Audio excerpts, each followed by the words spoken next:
Frozen in this moment, the last, and I know it. Think about the winners with hands with the coldest. Think about handout, shit, it's still growing. Think about the world, how we didn't even notice. Hello, everybody. Welcome to Cabinfeverpcast. It's Friday night. I hope everyone's doing okay out there. Thanks for everyone tuning our way.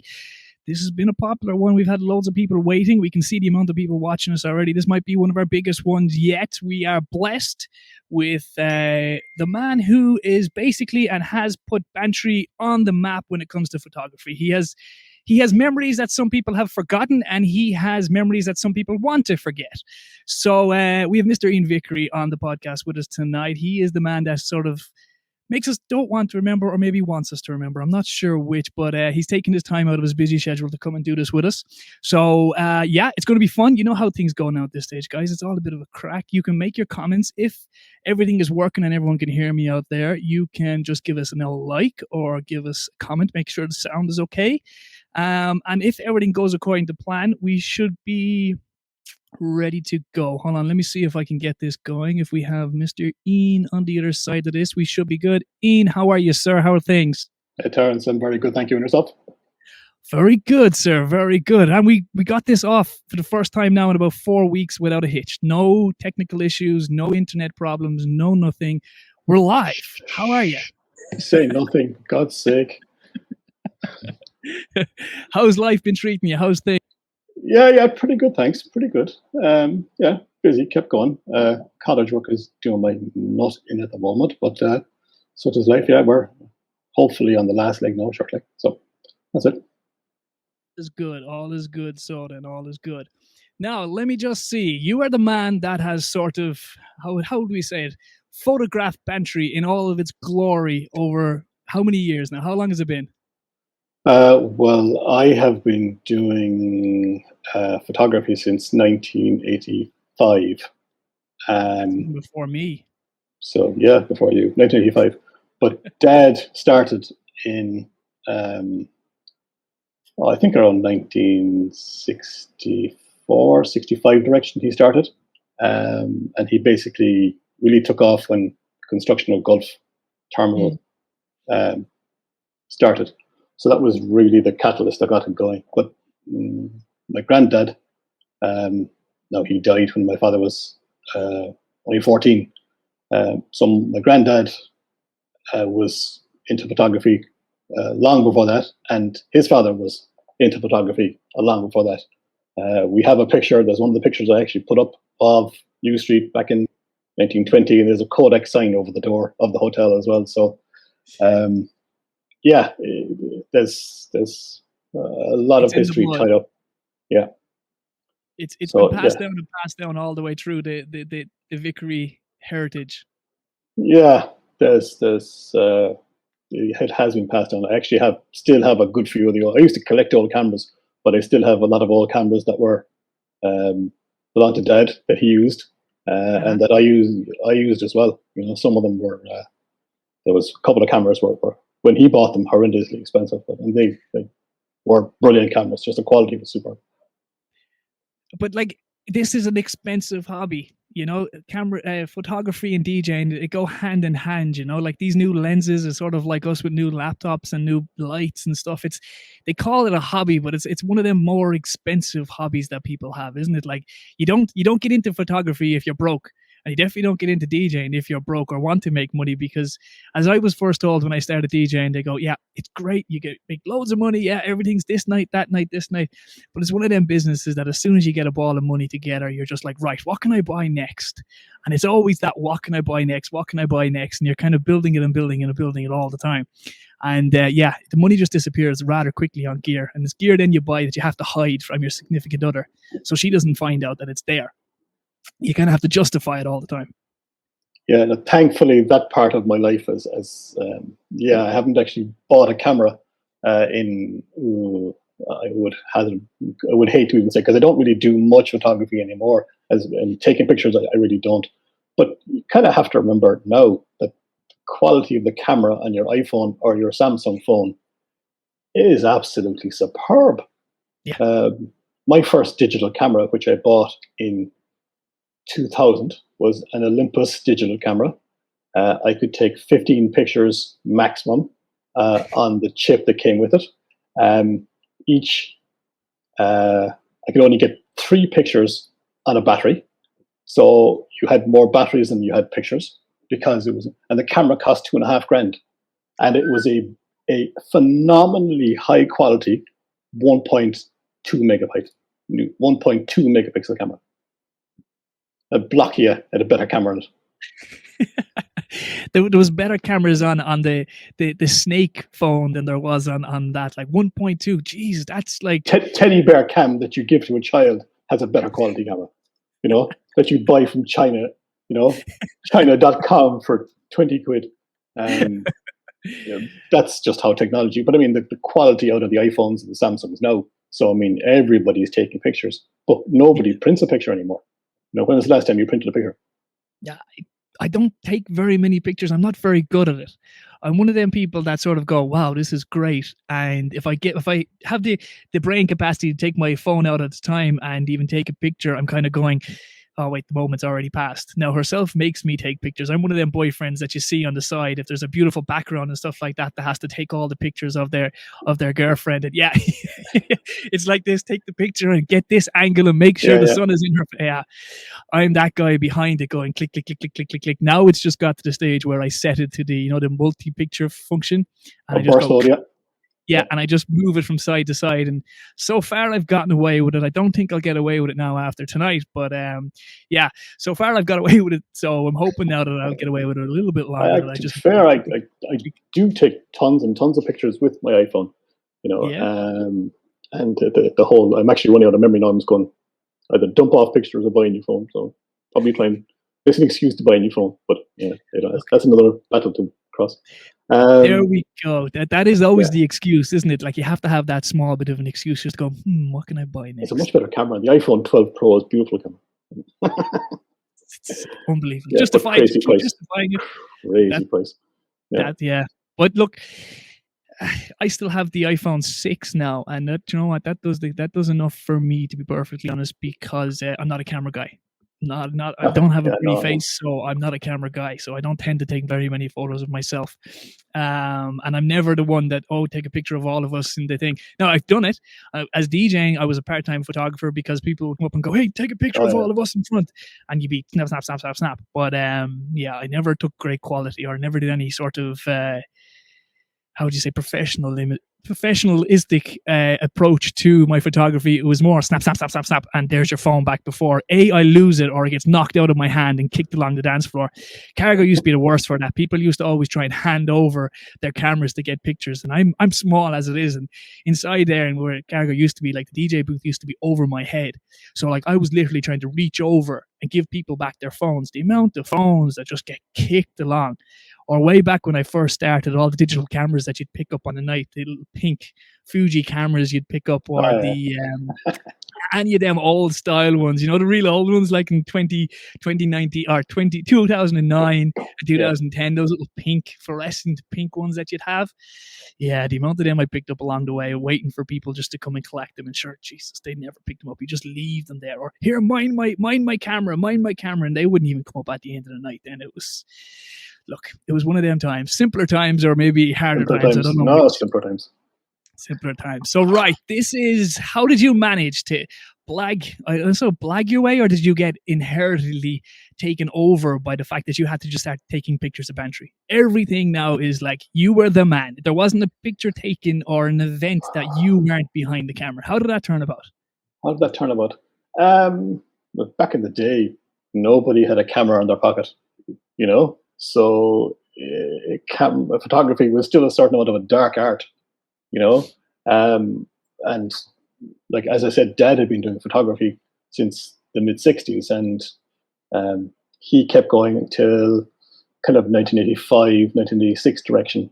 Sadly, Dad died in 1988, but he kind of got fed up with it, by 1985, 86, and oh, fuck it, he says, so he started taking me to events, and but even prior to that, he gave me an old camera. When I was in school, he gave me an old camera, so it was a big lump. It was for anyone that's interested, it was a Nikkormat FTN camera, which was made in 1970, it was a blockade of its day. You could not break the camera. You literally couldn't break it. But it looked really impressive. It had a big lens, and it was Nikon metric. And the camera was beaten up, battered, and just tired. And he gave it to me, and he goes, "Off you go."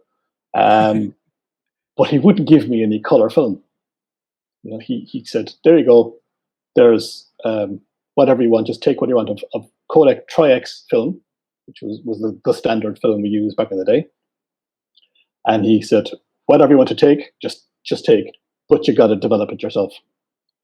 So Dad was absolutely, he was a gifted photographer. If I came remotely close to him, I would be lucky, but not a chance. I mean, the man was just so far ahead of me. Nowhere I wouldn't even bother trying to compare myself to the quality of work that he put out. But he was hit and miss, I he was either really good, or he'd miss it completely. Or just don't even talk to me. And we had at the back of Vickery's Hotel, we had a full studio and darkroom, and the whole wet chemical darkroom. So you've seen the movies, you have the man lights, or the woman and the red lights, and that's pretty much it. Except for as soon as they took the picture out of the developer, they would hold it up and turn the lights on. That in reality doesn't happen, because the minute you turn the lights on, the picture goes black. There's a few more stages to do after that. So as a child, I always grew up in the darkroom watching Dad do this magic that he did. And one of Dad's friends, Joe Hegarty, God rest him, was also big into photography, and would come along, and he'd spend hours in the darkroom with him as well, just even helping him, because times were busy. At certain times were busy. But then Joe as well Joe being a teacher was much better at teaching than Dad. Dad was not just fucking do that, would you? Good old Irish dad, just do it and say nothing about it. Whereas Joe would be like, if you put that in there, then just leave it there for 30 seconds and swirl it around a bit, and then move it on to this one, and then watch that. And this is why this happens, because of chemical correction. And Joe, even though I never had Joe as a teacher in school, Joe went through the whole process with me as a teacher would. Like I said, Dad was just, come on, to fuck with you. Just do it. Just do it, Jay. Just throw it at the deep end. Just do it. So that started me going, basically. Then, like I said, 85, 86 direction. It was funny, because when I left school, I was heading to Cahill Brew Street in Dublin for the hotel management course, which kind of fell through on me. And when my brother left school, he was heading to do a photography course. So my brother ended up being a chef, and I ended up being a photographer. So it's just how it goes, Such is life. It's such is life, absolutely, yeah. So that then just snowballed, and once it became known, and I kind of had this, Dad had started a shop, and all kind of grandiose ideas, and he stocked the shop with loads of stuff, which for the town of Bantry was not right. It was just different wrong stuff. So I said, okay, look, we started over again. So we started the shop, and that just got the ball rolling from there. And then it's sort of started advertising. Look, I'm there for doing photography. And so people started ringing me up saying, can you cover this communion, or can you come to this function? And so Bantry Golf Club, we can go out and do a presentation of prize, captain's prize, president's prize, whatever. And then all these people then said, oh yeah, that's a photographer from Bantry. And the Southern Star,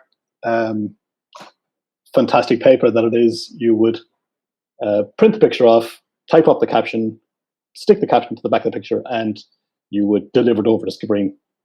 And it had to be to Skibbereen by 12 o'clock on a Tuesday in order to have at least some sniff. The earlier you had it in, the better chance you had of getting in the paper that week. And everything had to be black and white back in those days. So that's essentially how it started. So I started attending functions, and then once you got the picture in the paper, and then the name on the byline on the thing, people say, oh yeah, that's such and such a man. Yeah, we'll ring him. Much to Eddie Wiseman's disgust, because when I closed down my shop my phone number was 50197. So people would ring 027 50197. When I closed the shop, the number was recycled about 18 months later back to Eddie Wiseman in Wiseman's, and everyone was ringing him. Look, I don't have a photographer. So I think he put onto a fax machine eventually. Yeah. So that was the start of it. So basically, pictures into the Southern Star, pictures into the Examiner. I then started getting pictures into the Irish Press, the Irish Times. But it was my main market would have been the Examiner, Southern Star, Examiner, Independent, Irish Press, Irish Times were the markets. And then kind of snowballed for the freelance photography work for the newspapers was the main market. Then came the NUJ, so I had to go and get your press card and all those sort of things.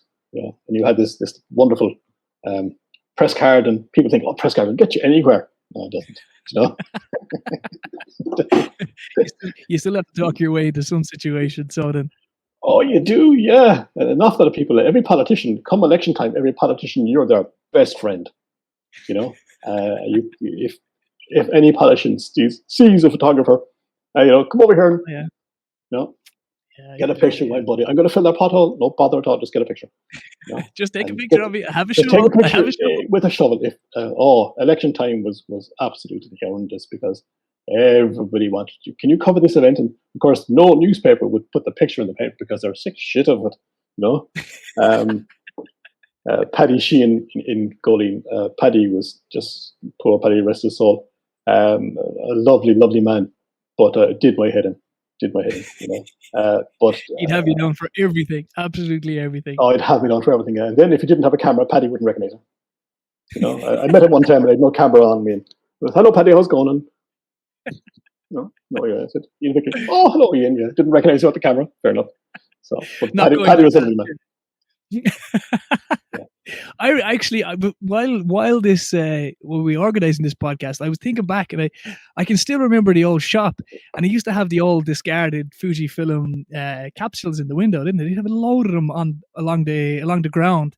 Were they actually ever full, or were they just props? They were every single one of them was full, because in the latter years of the shop, I had a Noritsu photo processing machine. It was I had a mini lab. So for doing customer color photographs, most of the time, all the pictures for people, for like customers' films, they come in every day, and they were collected every day at 1:00 by a courier, taken to Listowel, and Spectra's photo in Listowel, processed overnight and sent back to me, and I had them back the next day at 12:00. But for people who wanted stuff really urgently, I had a 1 hour photo processing, which it's more expensive, but it was on, so, and every one of those canisters came out of that 1 hour thing, it was, so I would throw them in the bin, which you'd pay for, or else it was just throw the window, and it was just look good in the shop, yeah. It did. I like, it's a thing that stuck with me because when we first came down here in, we were 95 or 96 when we first came down, like always just walking along the street, like you'd see all the canisters on there. And I always said, like, never did I think this would ever happen, but I said to myself, I always wondered, were they ever used, or were they just like little props that you'd get? But to find out now after all these years that they were actually used, that's pretty cool. Every single one was used, yeah. They weren't props, no, every single one. Who was always the character in the muscle fair? Who always got that job about being in the suit? Who was Specky Dragon? Who was Specky Dragon? That was it. Yeah. Dragon, yeah. Who got that job, or how was that decided? No, it was dead simple. Specky Dragon was owned by Spectra Photo, so the owner of the company, the manager of the company, Donald Lucy, just rang Donald up, and you book Specky well in advance because he toured the country, So the deal was any festival or anything. So I said, look, Donald, the muscle fair is on, or the regatta is on. Can I have Specky that day? And he goes, yeah, if the calendar was free, put on to his secretary. The calendar was free. So Specky came over. A very portly man came over with his suit, went into the hotel, and all of a sudden, this dragon came out. He could see nothing inside it. So the poor man had to be carried around literally taken hand in hand, and there would be myself and sometimes one of the girls who used to work for me in the shop would come around, or else Rosemary, my wife, would come along and help. I actually found a picture of her when I was going through all these things. I found a picture of Rose, and she was like, "Don't you put that up." Yes, dear, I know what side my bed is buttered on. Dude, oh Jesus, yeah, thou who must be obeyed on all times. I actually genuinely thought that was just a suit that you guys kept out the back that you would just bring out every now. No, that's that was his job. That was his job. Yeah, he was one of the maintenance lads in Spectre Photo in Listowel. That was his day job. Was a maintenance, and because let's just say he filled the suit, he got the job. And he was a nice man too. You know, he was a really nice guy. I remember him around in the fair all right at times. Yeah, he earned his money though. My God, did he earn his money? You know. Yeah, I've been in one or two of them suits, and I'm only a small person, and the weight of them suits at times. Never mind if you go into a hot, if you're outdoors and it's a sunny day, like the sweat would be pouring off you in them. Like they're full like nylon things. Like they're basically. It's like they're sweatsuits. They basically are sweatsuits. Yeah, being in the sun the whole time, like. And the only vision he had was that there was a big smile on the dragon. So if you see the pictures, there's a big smile. That's all he can look through with that smile. You know. I'd say it was probably like a mesh going across that as well. So it was just a black gauze inside. So his vision was poor at best. So he always had to have someone holding his hand. You know, because kids would always come up and look for stuff, and you know. And he'd always wear shin guards as well. I never understood why he wears shin guards. Like the first time I saw him, he was putting on shin guards. I was like, why are you putting on shin guards? You'll see kids come up and give him a kick in the hollow leg. Jesus Christ.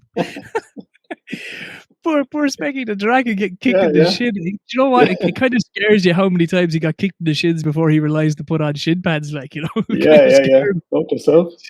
That's a lesson learned throughout the years, I'd say. Yeah. Yeah, absolutely. Yeah, there's only one hard way of finding that out. Yeah. That's it. Going home with bruises in your legs.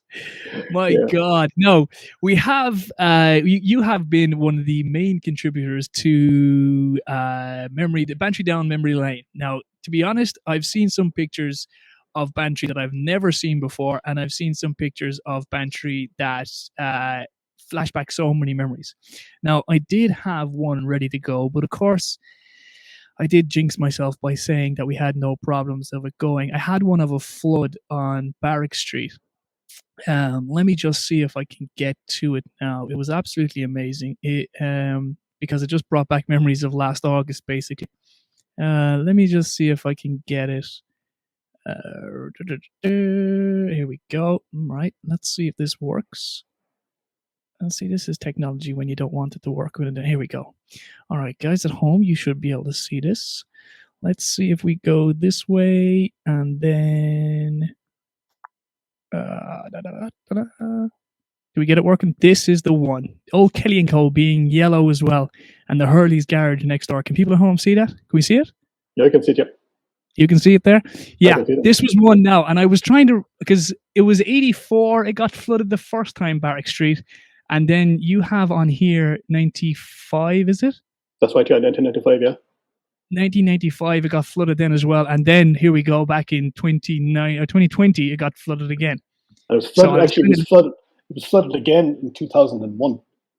The only reason I know the flood in 2001 was because I was actually in the Fire Brigade in 2000, where I wasn't in 95, but I was in the Fire Brigade in 2001. Because I remember looking, when I was taking that picture, there's a series of those pictures. There's ones looking up Main Street, looking down Main Street, and then there's Barrack Street.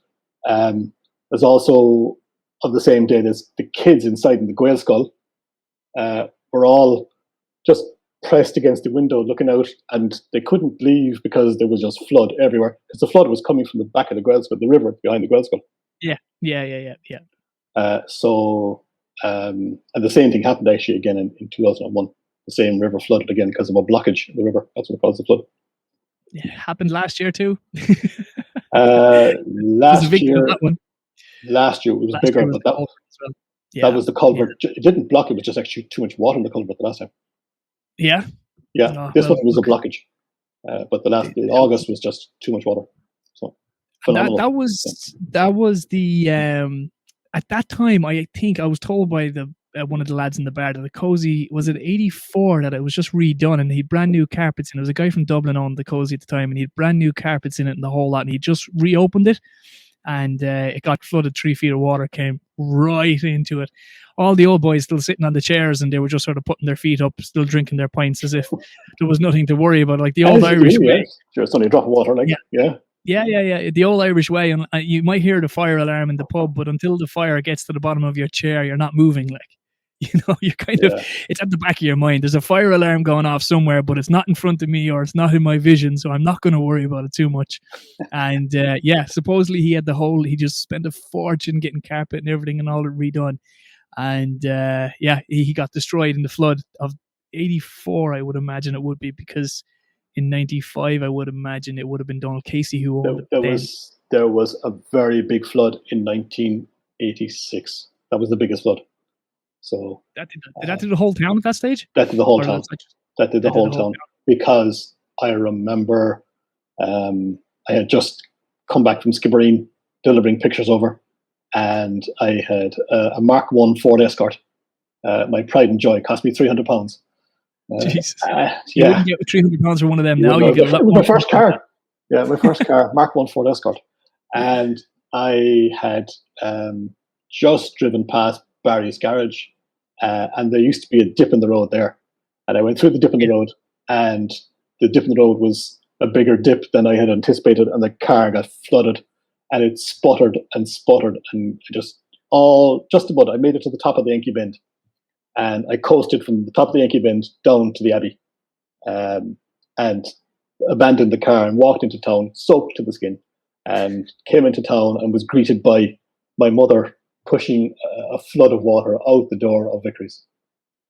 If you ever remember the fireplace in Vickery's, I do. In the main hall. The main hall, the fireplace was raised off the ground.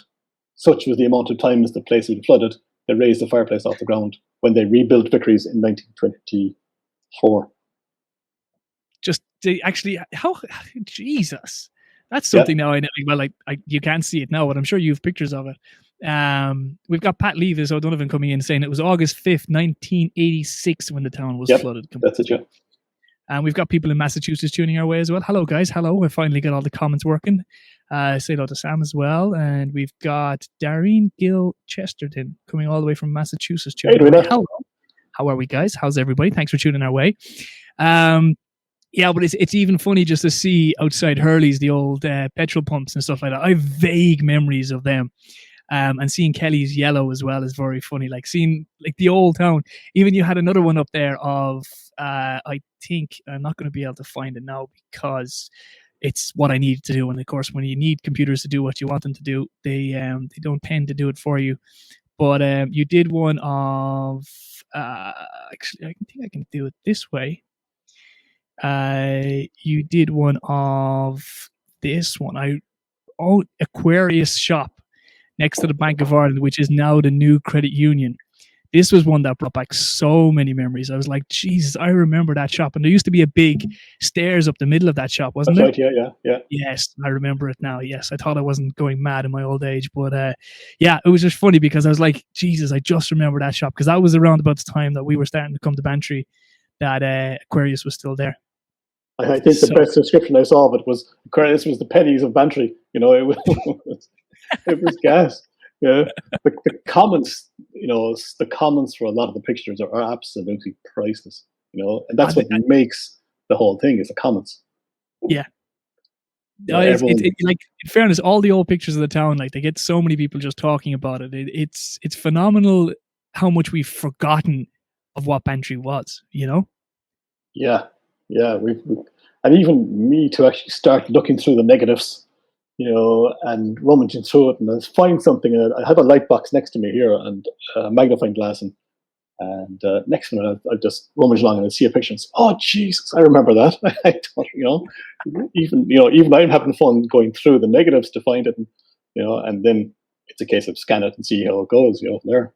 So see how it comes up. But even like the old Bantry, like before the square and stuff like that, like there's just so many memories of it. Like, and even hold on a sec now, there was one that you did I remember this one actually, which is fantastic. The old playground down by, which is now Super Value. Hang on, people will probably be able to see it, but they might be tuning your way. This one down here, which is now basically where the Super Value is now, where the old turning dial was for the train station. Am I right? That's the location of it, isn't it? That's the marshalling yard of the train station. So the train Yes. station was well up further. So where the Super Value car park is now, that was the actual passenger area of the train station. Yes. Okay. So what you're looking at there now, where that crane is, that's the cattle marshalling yard. So there was a spur line that went off the main line, and that would head down to the railway pier. Mm-hmm. So that, yeah, even just to see things like that. I remember, like, when we were children, you know, where the turntable was. So you have the engine shed, which is still there. Okay. Yes. And in front of the engine shed, there used to be the turntable to turn the engine around and send it back to Cork. They took that out and made a sand pit out of that. So when I was small, about 100 years ago, we used to play in there. That was our sand pit, essentially. So you had the sand pit, you had the swings, a couple of seesaws, you know, and those, and then you had the tennis courses beside that as well. So there was many a tooth lost in those places. So myself included. Yeah, you know, it's one of them things, as Pat O'Donovan used to say from Kelly's when I was working with him when he was alive, God bless him. He used to always say, God, sad be the day they got rid of that train station, because it used to be an old thing where people would say, oh, I've guests coming tomorrow, and he used to always say, oh yeah, sure, the train will be down tomorrow with loads of people, that's why they need their furniture in their house so quickly and so soon that God be the days when we had the train, then guests were arriving to Bantry. But the good old Irish way of doing things, as soon as it loses its use, they decide to not only close it, but dig it up as well, which is a fantastic Irish approach to everything, I think, because it'll be well used now anyway, I'd imagine. The tracks, it was dug up, and I think the tracks were sold to India. That's where the track went. It was sold out to India. The track and all the carriage and stuff all was sold out, apparently. So yeah, one man's wish is another man's treasure, isn't that what they say? Absolutely, yeah. Now you have to go. You told me about this picture. Now I did ask you during the week to send me a couple of pictures that some of your favorite photos, and you have got the most amazing story. You were telling me beforehand about this photo. Now, if I can get it, which I'm hoping I can, we'll go this way with it. It's one of your more famous photos, or it's one of the famous photos. Let's go this way. Application window. Forgot what I sent now. No, well, then you can tell the story again. This one here. Poor old Sophie Toscan, the plenty rest her soul. Yes. This is the photo now that has been used a bazillion times over every media. You were the man behind this photo. Yeah, bless her. When she died so tragically, about 2 weeks before her death, I had invested heavily in digital photography and the whole new digital media. So this is back in 1996, and I had bought scanner, Nikon Coolscan negative scanner, flatbed scanners, special monitors, the whole kit and caboodle, the best Apple equipment that because Apple was a standard for doing everything in photo newsrooms or newspaper newsrooms.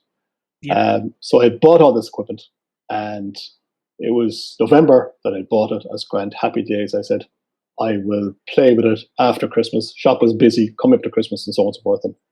And in January, when it's quiet, I would play with it and get myself comfortable and going before I started really using it.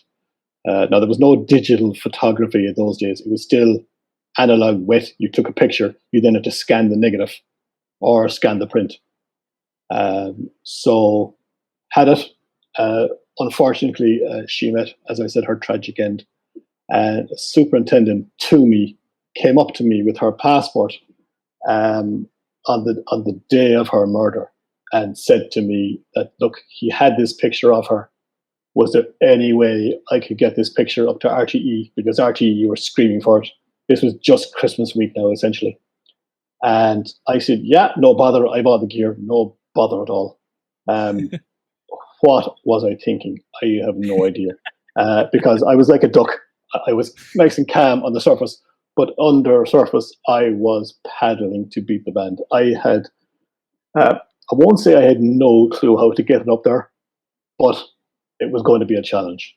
So I scanned the picture, and that's her passport picture. So obviously it had all the security marks across it and the French embossing, the stamp on the picture. So it was the first picture I actually photoshopped to clean up the whole thing. And it was a bit of a challenge. It took me a few hours just to get the picture cleaned up. So it looked like a reasonably good picture of her. And between the jigs and the reels, I managed to get it emailed to RTE, because that was the best way they said, because I was on the phone to them. That was the best way they said of getting the picture to them. But then the other newspapers and basically the world were looking for pictures of her or anything that came from West Cork to do with her. And I was on the phone to a colleague of mine in the Irish Times in Dublin, and he was, come on, look, Jesus, Vic, if you do this, do that. And we were, like you were with me this evening, just click that there, and it'd be grand, But the two of us were still learning because it was such a new technology at the time for us. So he was like, trying this, trying that. And you've got to remember, I had I think it was a 13K modem, which was at the time fast. It really was, and I was sending the picture, which was back those days a maximum size of about 500K, 600K, and we were trying to do, like the internet dial-up. So we had direct connection. I had direct connection between myself, my computer, and the computer in the newsroom of whatever paper I was sending it to. So then it would be sent to them. It would take about, depending on the size of the picture, roughly half an hour to an hour per picture. Such was the that was pretty good. Technology of the time, yes. That was fast. Happy days. So sending that picture. So we photoshopped that picture, got it cleaned up, and it went to the Irish Times, went to RTE, and because it was her passport picture, I had no rights to the picture. I was only just doing a service basically, and on the picture it was marked, basically, royalty free, and drive on. So this picture then just, once it got into the mainstream media, the picture agencies like PA News and things like that, it just went worldwide. It was back in the day viral. Yeah, viral before viral. Viral before the word even existed. Yeah. And before they had the whole sort of internet, how were people getting photographs around? They were just sticking them in the post and dropping them up, or how was it going? Yeah, in general, for an average picture to go to a newspaper, you took your picture, then you drove to the newspaper office, printed it, and it went straight into their system. So then each newspaper had a monopoly on its own picture. So this is why you'd see 20 photographers at an event, because one photographer couldn't take the picture and send it worldwide or nationwide. You had a photographer would come down from Dublin, he'd take this picture in Bantry and then drive back up to Dublin, and it would be in the paper that day. But for urgent stuff, you would have to wire a picture. So wiring a picture was you printed the picture off in a specific way. You left a white border at the bottom of the picture on which you typed a caption. Okay? You had to type a caption in a certain font, in a certain size, with only a maximum number, like Twitter, you only have a certain number of characters. And then you took that photograph up to the post office. And if you were very lucky, you talked to somebody there in the P&T, and I'm sure there are people who will come in and correct me on this, but you got someone from P&T, they put the picture onto a drum, and it was then scanned very slowly, like a really slow fax machine. It was scanned, and for every scan it did, the machine on the other end, no matter where it was in the world, printed it. So it was in real time scanning and printing. One was scanning, one was printing. So Yes, this was wiring a picture, and it was really a dark art, phenomenal amount of cost.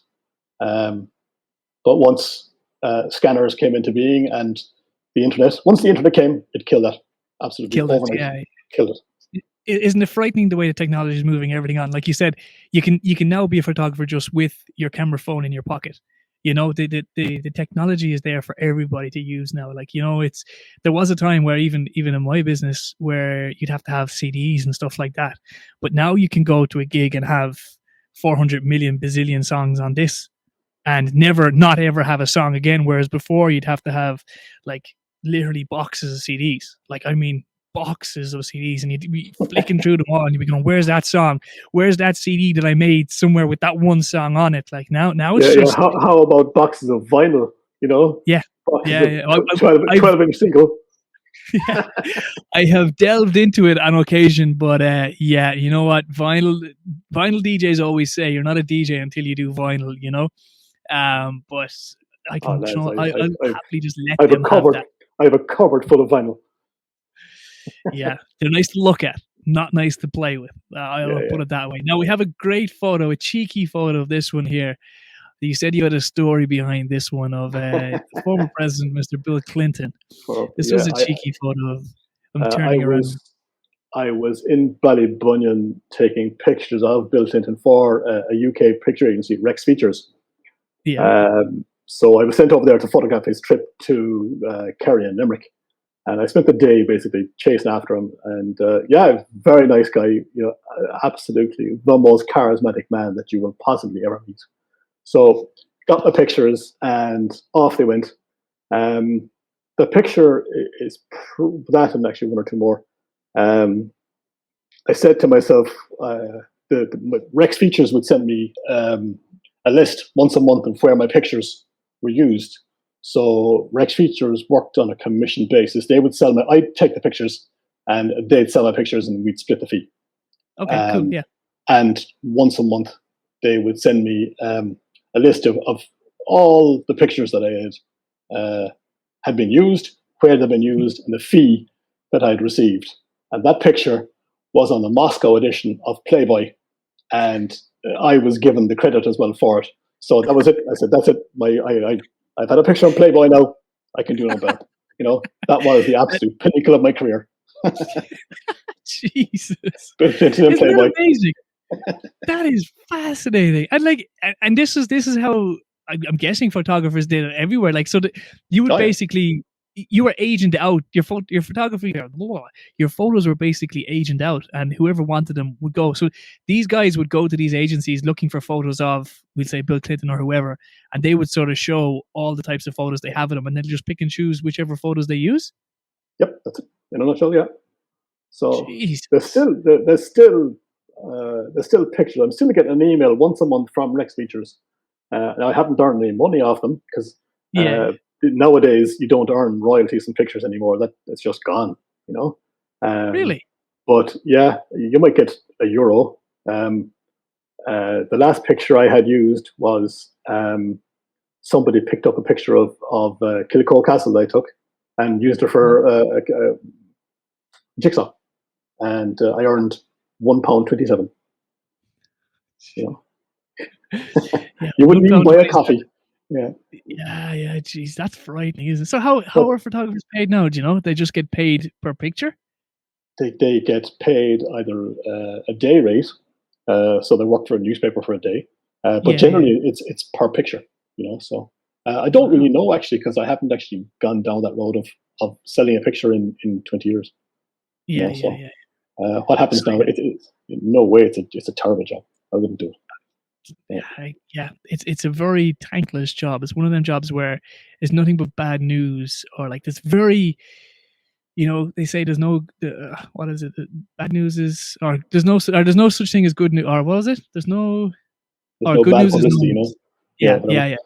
But that's, to be fair, that's the part of the job that I hated. I absolutely and utterly hated. If there was a tragedy in Bantry, the first thing my phone would ring. You know, and it would be such you could go out there and take a picture of that. And, you know, it was a tragedy in my own town of people that I knew. And I hated it.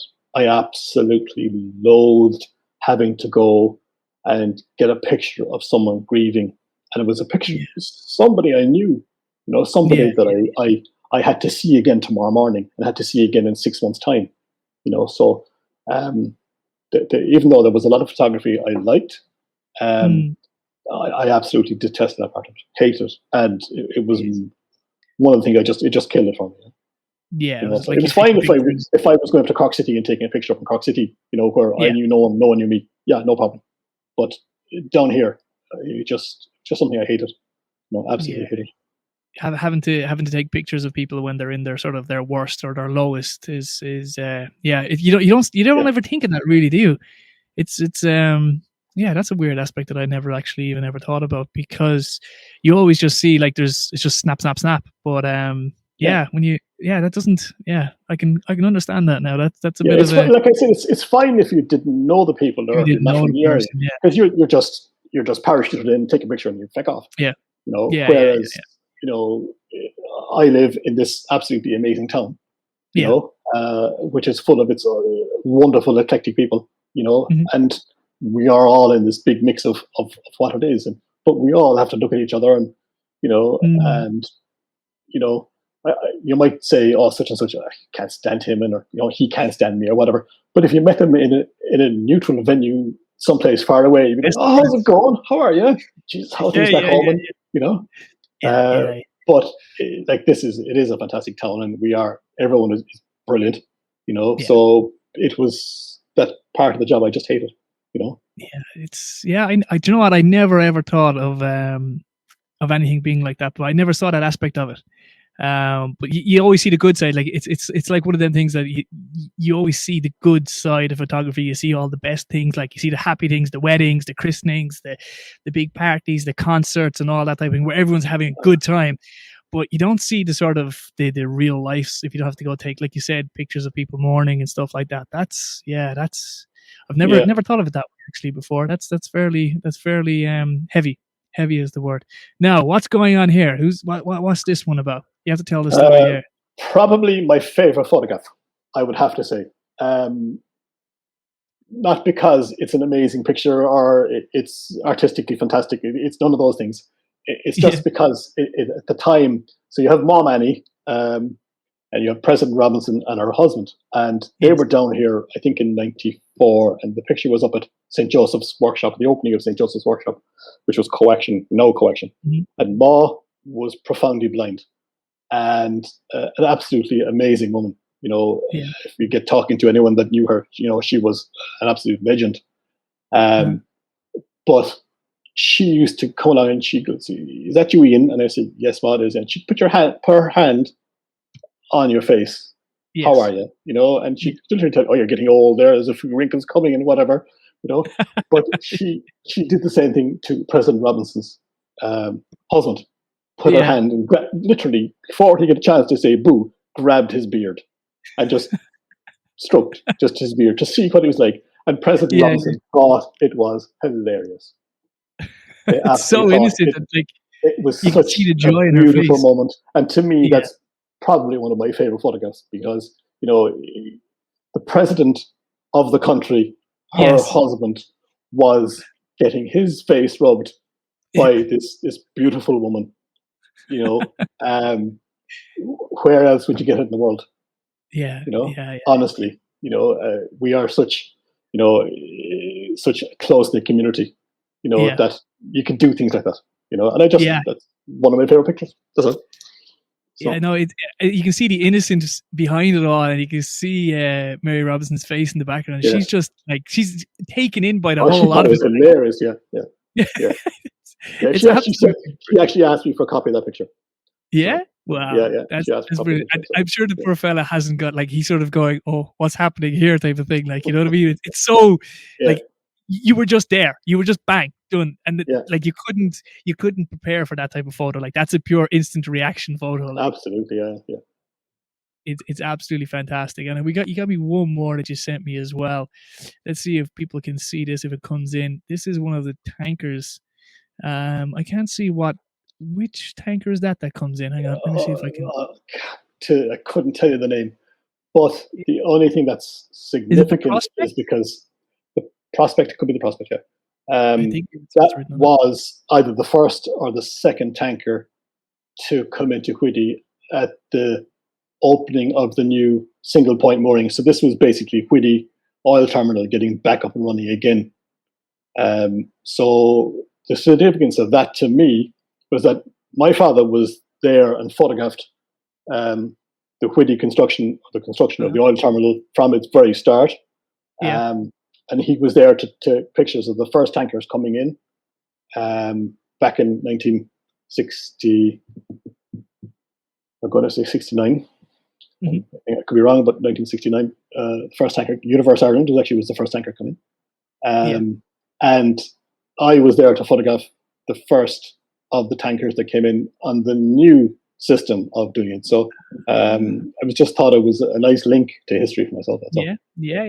Again, no, again, nothing spectacular about the picture, but just that it was the link for me, a link between generations. That's pretty cool. That's like, there's not too many people that can sort of turn around and say that like their dad did the start and you had the sort of the 2.0 version of it, if you will. Absolutely, yeah. That is cool. Yeah, and it's actually, the link goes further because my two sons are, my eldest started his life as a marine engineer and he's now moved on forward, and my youngest lad is now on oil tankers. So. Yeah, it's amazing that though, isn't it? The way things just sort of get passed down. There's a connection sort of with everything that we do, and it's sort of, it's strange how life sort of works its little magic and gets these small little things all the way down along. We've you're being quoted as being, yes, 1969 was correct. So we have Darien coming in as well. She said, 1969 is when it was coming. And we have Pat Leva saying, well said, Ian. May O'Mahony was an amazing woman. She was, absolutely, yeah. She was such a nice person, so many times I photographed her, and she was so involved in the community. It was just ridiculous the amount of things that she was herself, Jim Sullivan, God rest him, and all these people were so involved in the community. And Ma was such a lovely woman, and had such time, and she would always talk to me, and she would ask me what I'm doing and how was I, and how ever, So it was just lovely. She was just one of them nice old souls, like. Absolutely, a beautiful person. Yeah. That's cool. Now, let me just see as well. We've got another, because we have two feeds up at the moment, so I'm trying to work out where the comments are coming from. I've got some comments on the other feed that I'm trying to get to, but whether or not I get to them now, it could be a different story.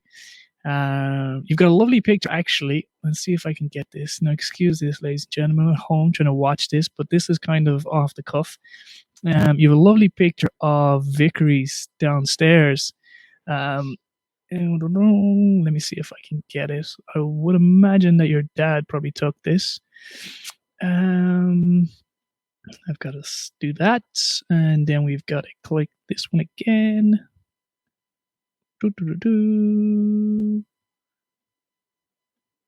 Now, can everyone see that at home? Is it the dining room? 65 you have? Is that the upstairs dining room? Definitely. I was born in 1966, so yeah. I'll tell you how old I am. Don't even put it. So the upstairs dining room inside in Vickery's, yeah, that was, and Dick Donovan was the waiter up there. Dickie Dick, we used to call him. And you had, I actually barely remember that, because it went in the early 70s, so, but the one thing I do remember, there used to be two big old swans that were up there, and I used to always be fascinated with them. Of course, you see, like, it was Vickery's dining room, but you have to remember, Vickery's was my playground, It's such a huge, it was such an old building, and it was so busy in the 60s and 70s because you had the construction of Whitty Oil terminal, and all the managers and a lot of the wives and stuff of Gulf Oil stayed in Vickery's. Yes. And I was born literally at the start of the construction. So construction started in 66. I was born in 66. Mm-hmm. And my mother, bless her, was just flat out with work in the hotel. I mean, they were just crazy times. And my mother always tells everybody that, as a baby, people ask, oh, how was Ian, and and so on and so forth. And she said, I don't really know. She goes, because he's upstairs, or one of the other wives of the managers used to take me because they were bored. The husbands were out in the island, and I was past the parcel. I was, as a baby, passed everywhere. Yeah. So happy days. But Vickery's was, it was my home. So it was a hotel, and like it was a mad place. So I had an unusual upbringing in so much as that you brought up in a hotel. Yeah. But one of the things about the dining room, and this is probably more so from my brother, and he'll probably not thank me for this, but the upstairs dining room, the kitchen in Vickery's was downstairs, and there was a lift, a dumbwaiter you call it, a lift that you would put all the food into.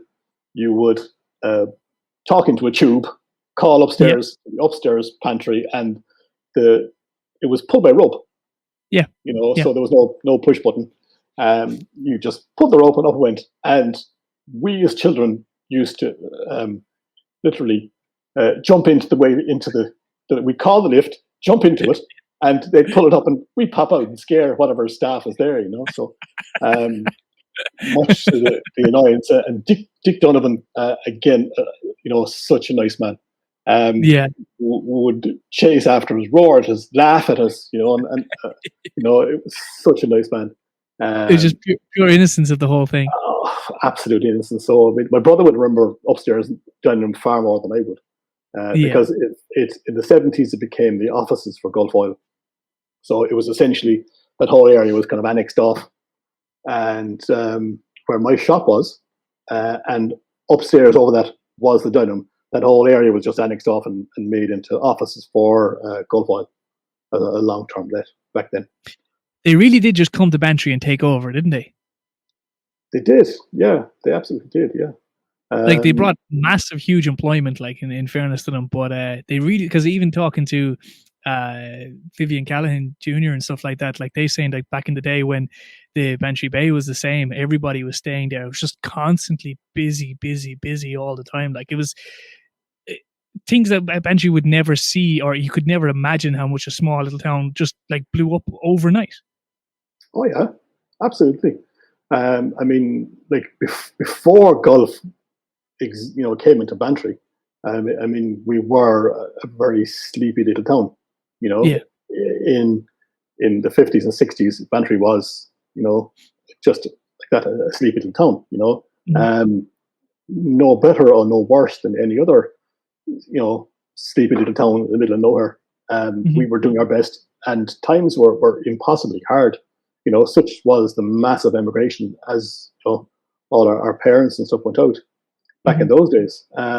But Gulf came in and literally took over the world, and generated massive employment to West Cork with the building works even. So for anyone that lived through it and remembers, and the likes of Bantry Bay and all these places, JJ Crowley's, just phenomenally well done. Yeah. And how long does the hotel go back in your family for? 1835. 1835. 1835. Vickery's built the hotel in 1835. Now it does sideways generations. It goes from first cousin to first. So my grandfather owned the garage at the back of Vickery's. Mm-hmm. Okay, so he had Ford dealers. He was Ford dealer from 1908. I was told he was one of the first in the country, wasn't he? He was, yeah. That's what I was told. Yeah, in Bantry. Like when you think of that, like when you think one of the first Ford dealers in the country is down here in sleepy old Bantry, like. Yeah, I'll tell you actually something even better. When my grandfather died, so he died in 1952. Okay. 1952 he died, and his wife, my grandmother, basically had the business then. And Ford said to her, sorry, that's it, you've lost the dealership. We can't have a woman. My grandmother, for anyone that remembers her, was an absolutely amazing woman. But she'd crack nuts, no bother to her. And she went over to Dagenham in London, which was the head of Ford Europe. Yeah. And she pleaded her case and demanded there was no reason that she could not be a dealer. And they eventually said, yes, there is no problem. And she became the first female Ford dealership in Europe. Wow. No, she had to have the manager had to be a man. Okay. Yeah, but yeah. She was allowed to keep the Ford dealership. And she was the first Ford dealer. I have a picture of all the Ford dealers in Europe in London. But she was the first Ford dealer.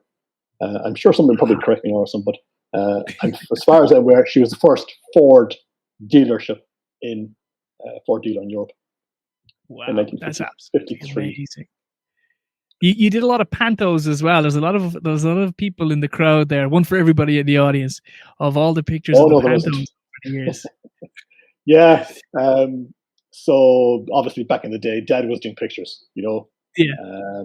And he loved taking pictures of the pantos and also the theatre in Gerty Cluna Theatre. So you Gerty Cluna National School. Where's that? Hurley's Garage. Do you know where Hurley's Garage is now? Yes. Yeah, so drive up past Hurley's Garage and you're into the townland of Gerty Cluna. So in there, as you're heading just before Ballyhog Cross, into the right, you've got Gerty Cluna National School. It's all kind of overgrown now and really can't see it. But that became Gerty Cluna Theatre. And there was so many plays put on there back in the 70s and stuff. So, and Dad loved them because he just loved the whole art of taking pictures in a setting like that. And I have tons of Gerty Cluna Theatre pictures. So that's where the love of it came from then. And then we've got this one here that I found. I don't know whether you took it or maybe your father took it, of old Jack Charlton out in the lake. Yeah, Jack Charlton, 1994, I think. Jack was gas. Jack was really, really nice man. Yeah. He had this passion for fishing, always had this passion for fishing. And then Jack also, because Loch Buffina is one of the few lakes in the country that is so accessible by road for someone that actually just, come up in a wheelchair.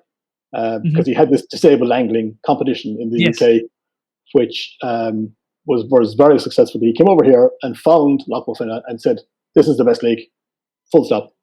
And set up his fishing competition here and phenomenally successful. But Jack loved, he'd come along, he'd say, right, you've half an hour to take my pictures, and then when you finished, fuck off, and straight up, there was no, but Jack, can I take, no, what did I just say?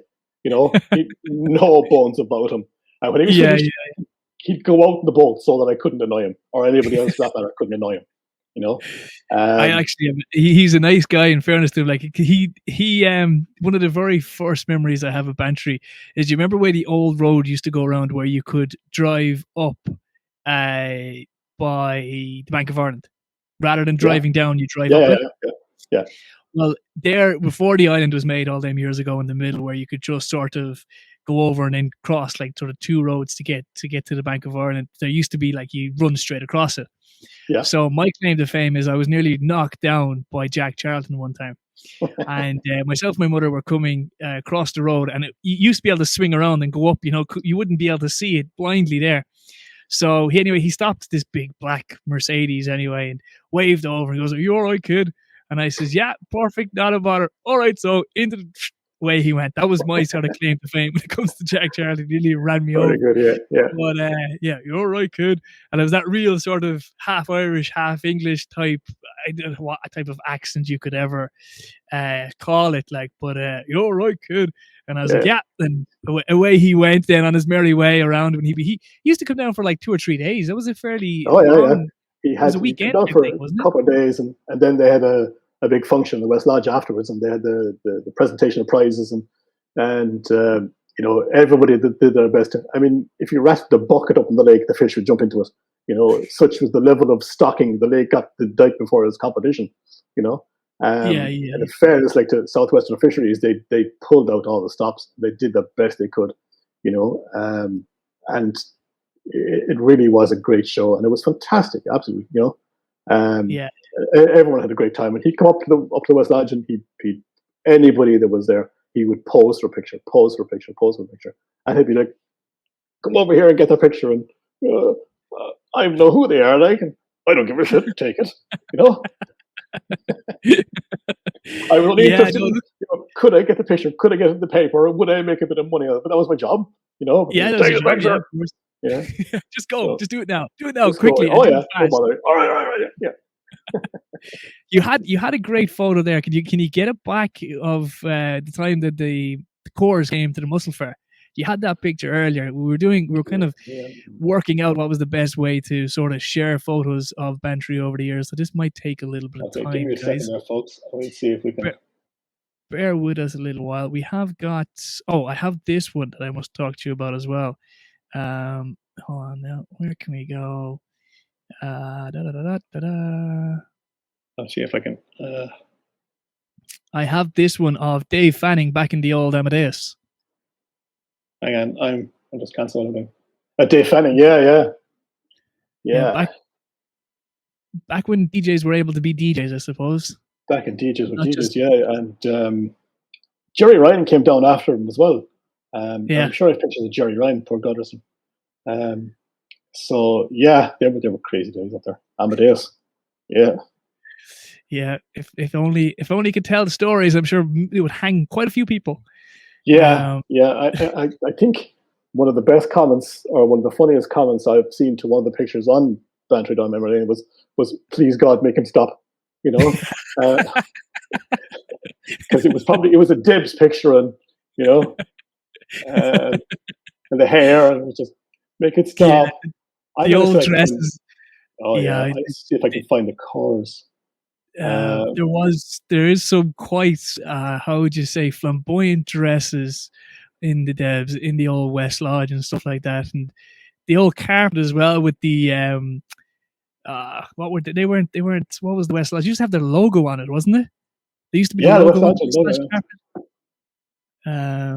Hold on, I think we've got a picture. Is this? Hold on, we've got some of the staff actually of Vickery's of a photo here. We'll see if we can get this thrown up. This one here. This is your grandmother's here, is she?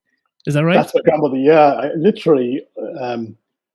I was just going through a strip of negatives, and I just literally at the start of the roll of the film, I must have just walked through Vickery's because my shop was in the front of Vickery's and my workshop was at the back of Vickery's. So I would pass through, much to my mother's annoyance, pick up a cup of coffee, and if I had the camera in my hand, my grandmother would be there, and she'd call me, Ian, come over here and take a picture. And she'd take a picture of these gorgeous girls. She goes, that was always, and it was always the gorgeous girls, the gorgeous staff, and take a picture, So, and she was there, and she had hurt her shoulder, and she had her hand in a sling.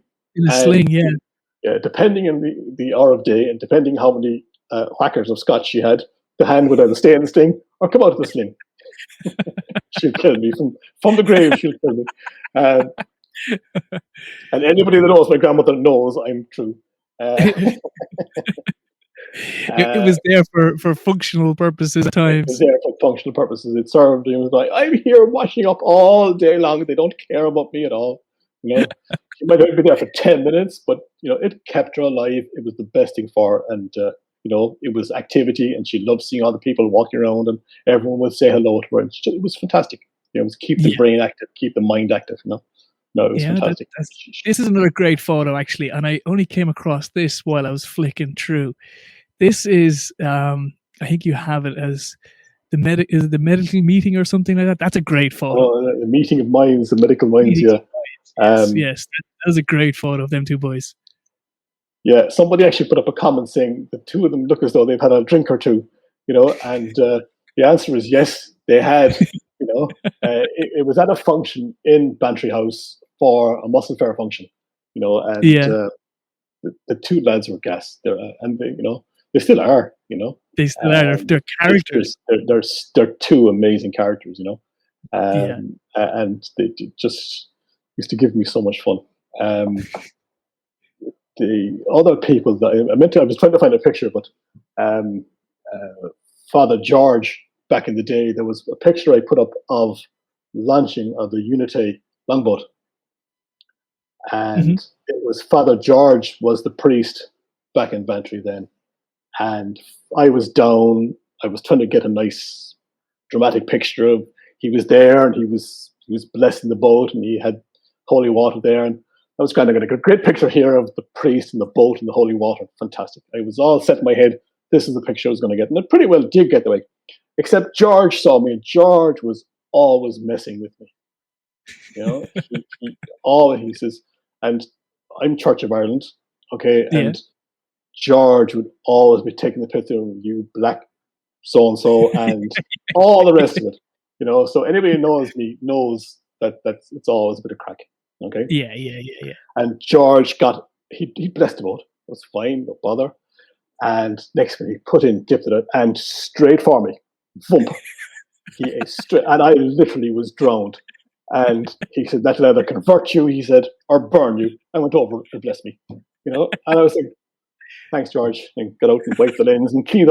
Cabin was drowned, George off, he went laughing. So the two of us were pissing ourselves laughing. Delighted with his day's work. Oh, he was thrilled. He'd got me. He said, "I've been trying to get you for months." He goes, that's brilliant. And all the old, you've got the stories behind the pictures as well, which makes it fantastic. It makes it absolutely fantastic. I had another one there that I said, this is an old one of the hardware store. If you can see it now. This one's a great one of the Vickery's & Co. hardware store, which is now John Hurley's. Yeah, John, which is a fantastic picture. John's father, Sonny Hurley, bought that off my granduncle, I think, way back in the. Jesus, I couldn't tell you. My mother will tell me exactly. But 40s, probably 30s, 40s, was when that was purchased off Vickery's. And they just kept the trading name. So yeah. And Auntie B, John's mum, Auntie B, an absolutely amazing woman again. Because if you can see it, on the right hand side of the picture, you've got the corrugated doors. So there's a lane that's Vickery's lane. That lane goes right down behind the hotel, and we used to go up and down that. Box of frogs. We used to go up and down that virtually every day, and Auntie B would be out there, and she'd be sweeping away the yard, and we'd come and, she was a mother to all of us. Again, she was a superwoman. So it's great. It's good. When I actually saw the picture, I was saying, "Geez, I don't remember. I had forgotten the slate on the walls and and things like that." It was like, so I'm remembering things as much as everyone else is. Yeah. It's especially great when how it's stuff back in the 70s. Yeah, but it's when you think about it, it was your job to photograph all of this stuff. And you go, I'm sure you, like you said, you're going back on photos that you have forgotten that you've taken pictures of. Oh yeah. And you're going, Jesus, was I even there? Yeah. I mean, it's the social history of the town, but I mean, there's so much to go through that I haven't gone through yet. I've literally, I've scraped the surface. I mean, the problem with Dad's stuff is that Dad's stuff is on, my stuff is. I'm trying to show you. This is what I'm looking through. Boxes. There is no names. Negatives. It's all negatives. I have tens of thousands of negatives. There's no dates. There's no names. There's nothing. I might find a random picture of construction of something somewhere. Yeah. So I don't even know what that could have been. My stuff is standard 35 mm negatives. Okay, Yeah. Makes it a small bit easier. That's fine because I have it in the scanner and just go through the scanner. But Dad's stuff is Jesus.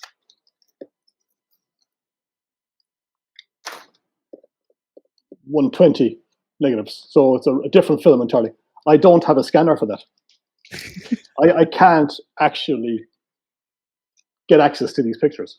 So I applied to Cork County Council for funding for a scanner, so hopefully that'll come through. I don't even know what's in here, so it's a magic box of memories. That's what we call it. That's the smallest box. There is boxes. Jeez. So hopefully that funding will come through, and if that funding comes through, happy days. If that funding doesn't come through, I'm going to do a GoFundMe page, so. Sure, look, if whatever we can do to help. Do you know what? We actually have Gerald O'Leary coming in. He said it would be, hold on a second, somewhere should organize an exhibition for all your old photos for tourists and locals alike. Well, the whole thing started, there was two people started this whole picture archiving or going on. Was one, the late Dennis Cotter. I mean, we all know how absolutely amazing Dennis was. Mm-hmm. Okay, but Dennis did the books. Dennis would come to me. You go into Dennis, and you would go into Dennis with whatever ailment you had. Okay, and I would go to Dennis, and typical male, I'd be dying. Might be fuck all around me, but I'd be, oh, Dennis. Typical male. The world is over. The world is over, And he'd sit down on the couch, and the first thing Dennis would go, any pictures? Not, how are you? What's bothering you? Or, any pictures? I'm dying here, Dennis. Yeah, that's fine. We'll get that in a minute. What pictures have you got for me? Yeah. So I had to say, I got this picture, and I got that picture, and he'd go, all right, then, what's wrong with you? Okay. But Dennis and his books, were the first thing. So that's what started the ball rolling. The next kind of person that was really kept in the most lighthearted and nicest possible way, nudging me, was John Moynihan in Biggs's. Okay, John kept looking for Shalom pictures, any pictures of Shalom. And I'd be, look, John, I'll find them next week. Or, John, I'll get you. I just always kept putting them off. And John, eventually, John was like, come on, any pictures? And then a few other people started onto me before, it was at the start of lockdown, first lockdown last year. So, do you have any pictures? We could put up something on this Facebook page. And I was saying, yeah, but look, I'm in college. I don't have time. Once I get my college assignments done, I'll have them all done in May. I'll start in May. So the minute, literally, I had pressed send on my college assignments, I had a few pictures uploaded, ready to go, and I uploaded. And that's how it all started. So, wow. And that's what it's going on. At the moment, no, I haven't actually posted anything because I have college assignments coming up here. And I'm just kind of trying to get them done. I have a few days. My deadline is a week. So once that comes, I'll be getting back on. Flicking back. So an exhibition, it's something. It definitely would be. There's a bit of work in it, because the scanner I have for scanning the pictures, it's poor. It's at best poor. It's a €300 Amazon special. It's okay. It does. It's literally. It does the job. It's perfect for what I want. But a decent scanner are going to cost me about $4,000. And for just putting pictures up on Facebook for a bit of crack, that's not the kind of money I'm investing. Can't justify that so much. I can't justify it so much, no. So, but having said that, there is still thousands of pictures that have to be accessed. So, it's the social history of the town, So, and well, there's a lot on your shoulders there because you're kind of the key to the history of Bantry for photos wise. There is a lot because there's a lot there. There's a lot there. I mean, Dan O'Sullivan, God rest him, took an amazing amount of pictures too, but they've disappeared. Dennis Connolly has done a load of pictures as well and video. I mean, Dennis has a fantastic archive too. So we have to try and coax that out of him as well. So if you're listening, Dennis, come on now with the photos. Come on, get him up there. I know Dennis has put up stuff. I mean, Dennis is a good architect there too, but Dennis is more videos, which are fantastic to see. One thing I will say is, like, when I'm scanning a picture, I put up and I see someone that's passed. It might be someone that's passed recently or someone that's passed, a long time ago, and you say, there's always a tinge with a bit of sadness in it. And I will say, I hope the family. I always kind of say, I hope the family are okay with this. Yeah. But yeah. then, Yeah. I kind of say, well, look, I'll put it up, because if I stopped for every picture person, you wouldn't get any. I wouldn't get into Yeah, pub. of course. Yeah. But thankfully, I've yet to find anyone come back to me and say, yeah, do you know what? I don't like that picture. Can you take it down? No one's complained about a picture. The only complaints I get are the dodgy hairdos that we all had back in the day when I had hair. There are some poor pictures of me with hair. Black along in black and white. In black and white, yeah. I have put them up, so I mean, what's good for the goose is good for the gander. I'll put myself up there too. that is the problem. You kind of have to, you kind of have to take it. I have no problem with that. It's there's another amazing one here of, I never saw this one before either, of Main Street with Burke's on it, of the old, like, when was that? You have it in the thing there. We have 1984. Yep. It's amazing how much that street's changed, isn't it? Yeah. To be fair, Cuhan, the saddler next door, as well. Cuhan's, that was such an amazing shop. Paddy McHenry and Cuhan himself, they were just amazing people inside that shop. You went to the shop and all the fishing tackle and everything, you could possibly want, and everybody taking in shoes to get repaired. Who repairs a pair of shoes now? No, it's just it's easier to buy them, and that's simply what it is.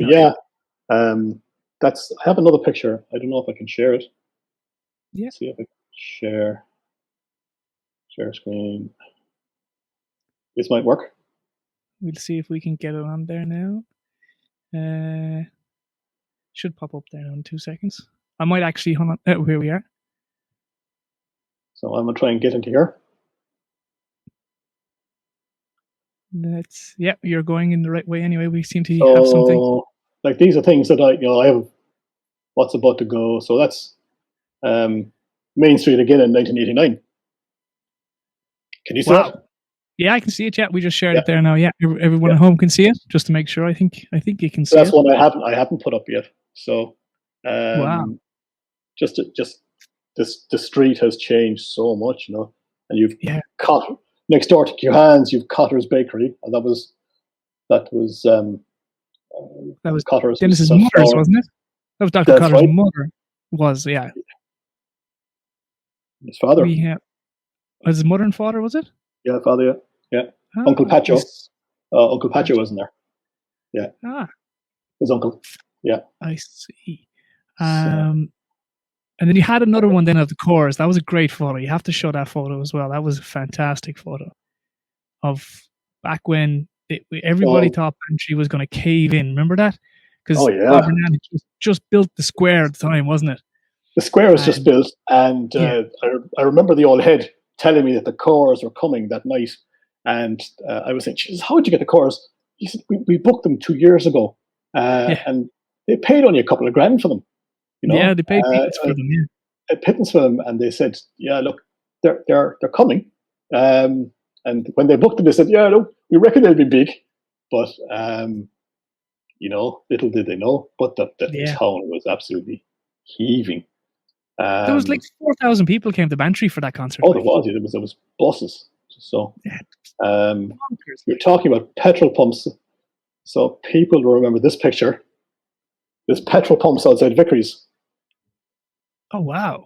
Where? Hold on a second. Where the petrol pumps then were in front of your shop? We'll say inside where your photo. You see where that van is?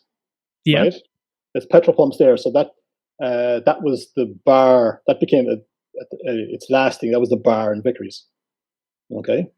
So you have, and then you see just to the right of the picture, there's a weighing scales outside a door. That was a chemist, which then became Gulf Oil offices, which then became my shop. So, Okay.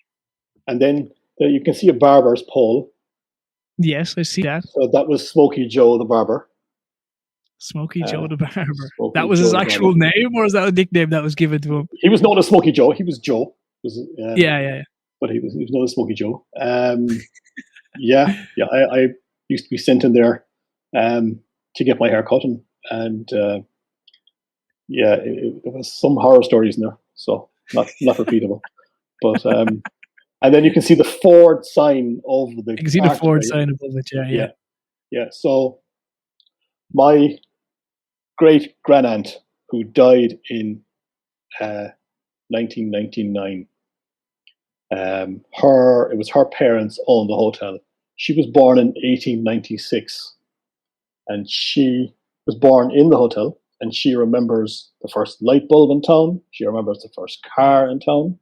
She remembers the British Navy coming into Bantry with 52 pubs in Bantry. At the turn of the century.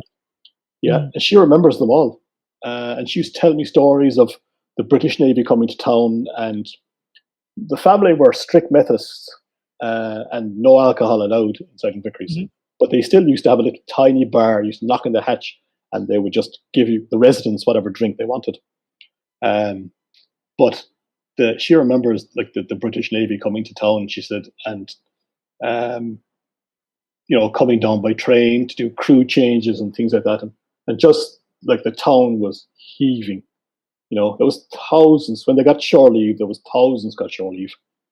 Jesus. Anywhere between Castletownbere and Bantry. All the officers would come up to Bantry and they would stay between Canty's Hotel, Vickery's Hotel, the Central Hotel, all these places. And the town was heaving. This is back at the turn of the century, last century. Yeah.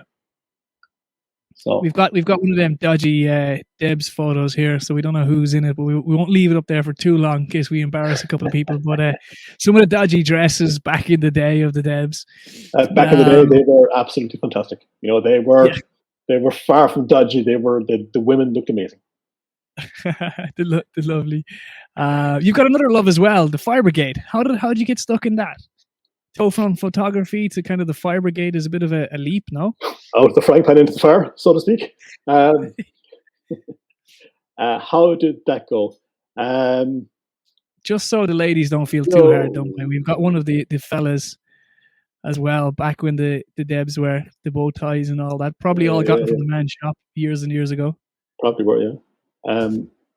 The photography was kind of going down the toilet, essentially, around 99, 2000 direction. Digital photography was coming in, and the writing was on the wall for me. Things were changing to a huge extent. The market, people had their own cameras. People didn't want a photographer anymore. The shop had just the business wasn't viable in a nutshell. It just wasn't viable. If I had something else, like Tony McElhenney in the card shop had the photo processing and he had cards, so I mean, an absolutely fantastic setup, and Tony's a great guy. Yeah. Whereas I was photography and nothing else, So in the same way as Kodak are gone, Spectra are gone, all these huge multi-million companies are gone, and then a little fart like me, I wasn't going to stand a chance. And the Fire Brigade, never had I had an interest in the Fire Brigade. Everyone says, "Oh, you must have loved it since you were a child," and so on and so forth. Yeah. At the time, I didn't essentially have any great qualifications. My leaving cert was at best terrible. I wasn't really a man for the books. But such is life, looking back at it and say, well, Jesus, if you just even applied yourself a little bit, if you listen to your mother, listen to your mother, listen to your father, all these things. But look, you're young and you're stupid, so there was, I don't really know actually, I remember talking to Rose, my wife, and we were discussing things, and she was kind of saying, is there anything there, or is there anything in the council or something? I said, geez, I don't have any qualifications, I don't really have a leaving cert. I had a truck license. For reasons unknown, I decided that I wanted to drive a truck back in the early 90s, and I went off and got myself a truck license. I said, if nothing, I'd have that, I was driving a truck, because I love driving. And I remember going to Finbar Goggin, actually was the station officer at the time, and asking Finbar, was there anything by any chance in the Fire Brigade coming up? And he goes, actually, there's a couple of vacancies coming up. He said, what could you bring to the Fire Brigade? Would you be interested? And I said, well, I'm living in Dunamark, so I would be, within the zone. Mm-hmm. And I said, I don't drink, and I drive a truck. And he goes, Grant, that's, you're in. Leave with me. So the rest basically was, I went for, the jobs came up, and went for interviews in early 2000, and myself and Eugene McCarthy, MJ Services, Eugene. Yeah. Eugene and myself, there was 2 jobs going, and the 2 of us got the job each, and neither of us have looked back since. Wow. So that was 2000. I joined the Fire Brigade, and without a single doubt, the best decision I ever made. Really? Second best. It was just one of them opportunities that just came. The second best, yeah. Literally, marrying your wife was the most important. Absolutely, get that one right. Yeah, get that one there. We'll get that in there before there's trouble, before we get booted off, in case the internet gets cut off downstairs or something like that. we have to get that out there. But yeah, so it's just snowballed, like the photography. Really, it's just sort of snowballed in 2000. So we're 21 years later. 21 years later, yeah. Jeez, nearly gold watch time, is it? Yeah, not far away from it now. Yeah, not far away from it. Yeah, we have to retire a little early, so there isn't a huge amount left of me, but we'll get there. Yeah. Sure. Look, able people always find something. That's one thing I was always told. There, it's always great to have more jobs than you can shake a tail at. I always say to people, I've had more jobs than a FOSS office, because you never know when you need to fall back on one. Well, that's why I'm in college. So I'm doing a level 8 higher diploma in safety, health and welfare. So health and safety is the thing. So when I qualify for that, I'll be hoping to do some health and safety work. Wow, that's the plan. So actually, speaking of, I don't know whether I'll be given out to know or not, but Vickery's in this one. I think I might know where that mirror still is. That mirror is still alive, I think. In the back there, that picture. Really? I think it is. I could be shot for saying it, but I think it's still alive. It should be. It was sold, and that mirror originally came from Bantry House. Really? Yeah, that mirror. That's a Bantry House mirror. Oh wow! So that mirror has had a varied life. So there was, that if I'm correct, that mirror came from Bantry House. So yeah, I think it's still alive. I think. I hope so. It should be. I mean, it's a fantastic mirror. Yeah, I may have seen it sometimes kind of recently. It's a great mirror. If it's the same one, now I could be completely wrong with it. By all means, I get things mixed up all the time. So don't hold my word to it. But I think it's still alive. I think I kind of maybe know where it is. And there's a few. What was another one I saw there that I really liked as well? I think I have this one. This is a very interesting one because I'd love to know where this photo was actually taken from. This one here, can you see it? Yeah, that's taken from the front of Vickery's in 1924, 25, that direction. Okay, and the reason it is what it is because they had scaffolding up on Vickery's when they were rebuilding Vickery's. Vickery's was burnt down. Is that when it was burnt down? Yeah. It was burnt down in 1921 and it was rebuilt in 24, 25. So this was taken from the scaffold. When Vickery's was rebuilt, the bay windows that are in the front of it now were added. So that's how we can date certain pictures. The bay windows weren't there before 21. Okay.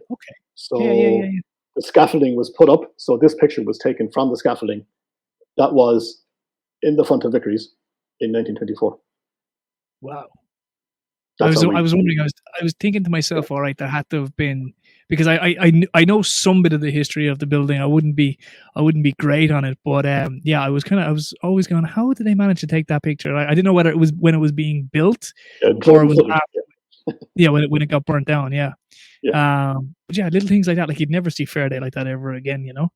No. Nor will we ever see probably fairs like that ever again. With the way things are going now, we'd be looking to get out of our house in the next couple of weeks. Yeah. But we're going to do. Let me just see there now. We've got, yeah, Joe Kremen the barber. We've got Pat Levis O'Donovan coming in saying Joe Kremen the barber. So that was his name way back in the day. Yeah. Let me just check because I've got another feed down here. I'm sort of multitasking here, ladies and gents. So you're gonna have to bear with us. No, I think I think I've gotten nearly everybody that said something. One more. No, Jesus. No, we are good. I think that was all the photos I had. Oh, yeah, Patrick Santi comes in saying, I fished with Jack many times, the memories of and those wonderful days. Thanks, Patrick, for tuning our way. We've loads of people tuning our way, guys. Thank you so much for doing this. I did say it was going to be a very popular one, so we did put up 2 feeds just in case one crashed, because this is forever crashing. I can't understand why. Maybe it's just the technology, or maybe it is just broadband in West Cork. It's one or the other that just keeps killing me when we go live. Oh, this one here, the old square. And do you know, I always remember coming in from when I used to come down from Dublin and seeing this one here, the old TV up on Teddy O'Brien's. Teddy O'Brien's, yeah, the biggest TV in West Cork. Yeah, is that what it was? Teddy used to always, loved it. Biggest TV in West Cork. So, yeah, the old square. It's still a very kind of emotive issue, as to whether you're for or against the square, Yeah. But it is what it is, and it was what it was, because I as a child remember, I used to walk from Vickery's down through the square and to the school next to the fire station. That's where I went to national school, so every day, I was walking down to school there. And I remember fair days, especially like the Thursday fair, where all in front of the courthouse was fenced off, and all the way down past the church was all fenced off, and you had cattle, sheep, pigs, and then on the Friday walking down, and you were walking through crap the whole way down to school, but it was different times. Yeah, it's just like you said, you'll never see it again ever. No. The square, it was a huge square, but the traffic back then is nothing compared to the traffic we have now too in the park. No. The traffic volumes now are huge. No, sure. Even where I'm from in Slip Lawn now, that's where their home place is. And like going back when we first moved there, it was like maybe 10 cars on the road.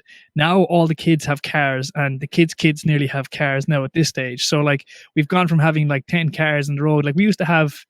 How many B&Bs used to be up there? There used to be 1, 2, just to be 6, maybe 7 B&Bs out of like 20 houses. And there was never more cars on the road than there is right now, even when the B&Bs were open. You know what I mean? So like you can just even see that period of time that I'm there. It's just gone. It's gone from 1 car outside the house to 3 cars outside the house. To 3 cars outside. And we had to find this. This is the dragon we were talking about earlier, ladies and gents. Look, that was what he had to look at. This small little tiny gap there, and there was a pair of shin pads put underneath. So if you missed it earlier, he used to wear shin pads because kids used to come up and kick him in the legs. Kick him, yeah. The joys of some jobs, huh? Yeah, it's a shit job, but someone's got to do it. You've been to that. Right, ladies and gentlemen, we are going to wrap this up because we need to get back to all your college work, and we must say very, very special thank you for taking your time. I really appreciate it. But we do have the fun part of our podcast, if I can watch now. This is where everything will just go, but hold on, we can get this working, I'm sure.